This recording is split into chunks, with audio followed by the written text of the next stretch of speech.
Now, a very good morning, good afternoon, or good evening to you, my viewers, depending on the time that you're watching this video or the country or the place that you're currently watching this video from.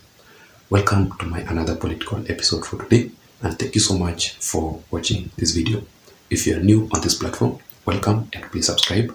Also, if you have been watching my videos, if you have been following me all along, yet you haven't subscribed, I'm just requesting you, please subscribe to my channel and give this video a like.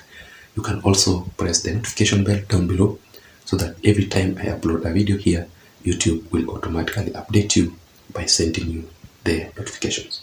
To my returning subscribers, to my loyal viewers and supporters, I really want to appreciate you for your continued support.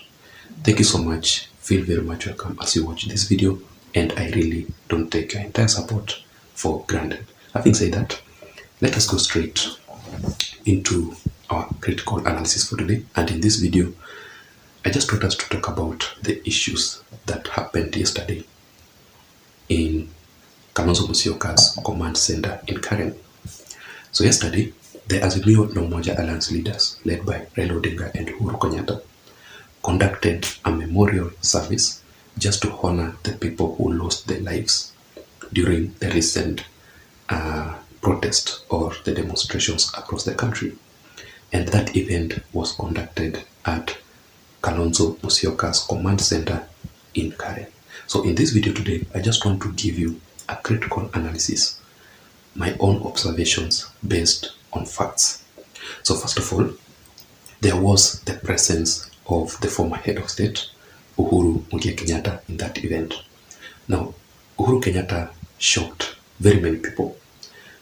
People reacted differently after seeing Uhuru Kenyatta attending that event. He drove himself actually to that place, as you can see in this video displaying on your screen. Let me just read for you some of the comments. Let me start by the former Nyeri County MP by the name Honorable Vigil himself. He happened to post something on Facebook. By the time I'm doing this video, he had already deleted it, but I happened to have captured what he talked about. So Uhuru is saying that, meanwhile, how does a former commander-in-chief attend a prayer vigil to portray police negativity for doing the same exact thing they did in similar circumstances when he was in charge? Hapo amecheza flat. He proceeds to say that, actually, I now believe that he was sponsoring maandamano. So in Ngunjiri Wambugu's statement, he has raised two issues. That first of all, why is it that the former commander-in-chief is attending a prayer vigil or a memorial service to portray the police negativity? Yet the same Uhuru Kenyatta, when he was in power, he used the police to do the same exact thing. And secondly, after that incident, Uhuru Kenyatta attending that event, Ngunjiri Wambugu strongly believes that he was actually sponsoring the demonstrations, just like what President William Ruto was talking about, claimed. So all these issues were being done according to Azimio La Umoja Alliance. They claimed that it was due to police brutality during the demonstration. The second observation that I made is the presence of Frederick Okongo. Now, Frederick Okongo, ladies and gentlemen, is actually the Secretary General of the political affairs of the KANU party, led by Gideon Moi. So basically, Frederick Okongo was there on behalf of Gideon Moi, or to represent Gideon Moi. And the question that you may ask is that, why did Gideon Moi did not attend that event personally, and he had to send somebody to represent him?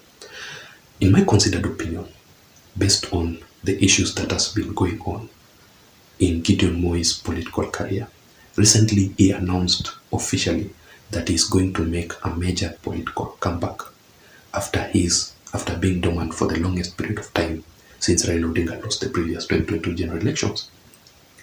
And he had three options.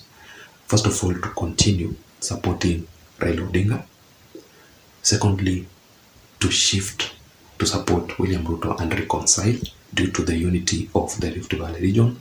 And the third option, to go by himself. And I actually did a critical analysis of Gideon Moi's announcement of a major political comeback. So the reason as to why he did not attend that event is still considering his next political move.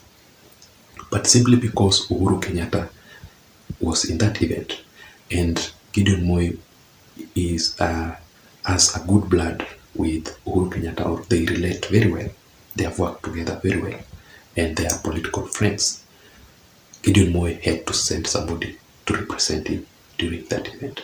So that is basically the presence of Frederico Congo to represent Kanu Party in that event. The third observation that I made, ladies and gentlemen, is Uhuru Kenyatta and Raila Odinga did not actually speak, did not make any speech during that event. And in my considered opinion, the reason as to why they did that, they did not want to portray that entire event to be political. They were strict on the memorial service event. You know, if Uhuru Kenyatta would have spoken, that event would have turned into a political event. If Raila Odinga had spoken, that event would have turned into a political event, because majority of people were eager to listen to Uhuru Kenyatta, what he will say on William Ruto, what Raila Odinga will say on William Ruto.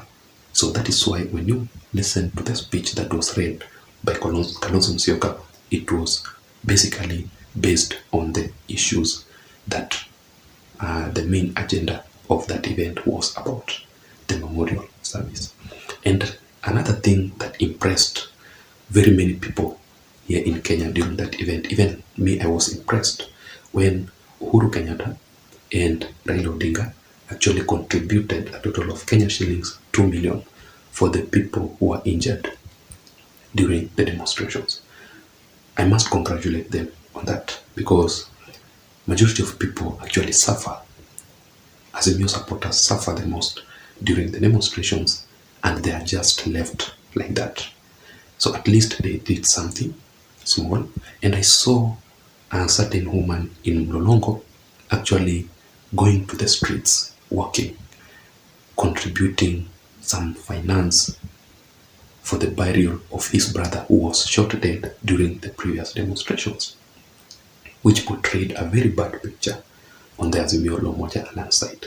So that is the observations that I made. And the final observation that I made, ladies and gentlemen, is the absence of the Azimio deputy leader, Honorable Martha Karua herself. And I still insist on this video again. When was the last time you saw Martha Karua engaging on the active political activities in the Azimio la Umoja Alliance, if it was not last month? Okay, on this issue, and I'm talking about the political events like the rallies or the demonstrations that were being conducted recently, Martha Karua was nowhere to be seen, and up to date, she has not made any official statement on why she missed to conduct the previous demonstrations. Raila Odinga made an excuse, he was sick. Kalonzo made an excuse that he was being under house arrest, but Martha Karua, who is the deputy, was not in that event, and he was not in yesterday's event. On yesterday's event, people will try to challenge me that she is actually out of the country. No, ladies and gentlemen, Martha Karua was jetted out of the country, and that is why on 26th of July, she had posted something on her Twitter account. Let me just read for you. This is on 26th. Martha Karua is saying that, "From Bogoti, I light my candle to express my sympathies and my solidarity to the victims of unjustifiable force to stop the legitimate exercise of dissent." That is on 26th. But on 27th, which was the day before yesterday, Martha Karua jetted into the country. So I expected her to avail herself during this event. Let me give you 2 reasons as to why Martha Karua missed or snubbed this event. First of all, the presence of Uhuru Kenyatta.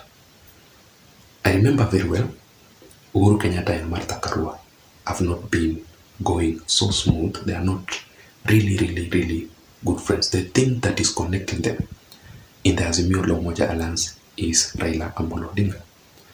But even during the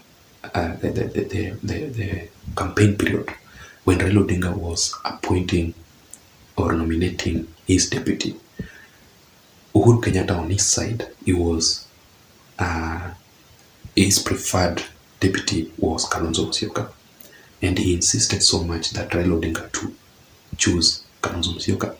But Raila Odinga, on his personal politics, and he wanted to make things differently, he had to appoint or to nominate Martha Karua. So the presence of Uhuru Kenyatta, that could be one of the reasons as to why Martha Karua missed that event. Secondly, I will still insist on the divisions within the Azimio la Umoja Alliance. Even though people might react differently, people may oppose what I'm saying, but there is this fight of supremacy leadership between Kalonzo Musyoka and Martha Karua. That is the divisions that we are currently seeing in the Azimio la Umoja Alliance. And that is why, without the presence of Raila Odinga in any event of Azimio la Umoja Alliance, Martha Karua cannot avail herself with Kalonzo Musyoka. They cannot do anything politically in the Azimio without the presence of Raila Odinga. Because Kalonzo Musyoka still believes that he is more superior than Martha Karua. Martha Karua, on the other side, strongly believes that simply because she was nominated as the deputy, she is more superior than Kalonzo Musyoka. But when you look at these issues, Kalonzo Musyoka believes that he is more superior simply because of the support base. He brings people to the table, to the Azimio la Umoja. He has a great support base. And also, when you look at Kalonzo Musyoka's Wiper Party, has actually majority of the legislatures elected recently during the 2022 general elections. But when you look at Martha Karua on the other side, even though she is the deputy, she does not have support base, and also her party does not have anyone. So that is it, ladies and gentlemen. That was my critical analysis based on the event that was conducted yesterday at the Azimio with the Azimio la Umoja Alliance leaders. I don't know what you think. Let me hear your thoughts on the comment section below. Otherwise, I don't have much. Thank you so much for watching. Please don't forget to subscribe. Until next time, my name is Jason. Bye bye.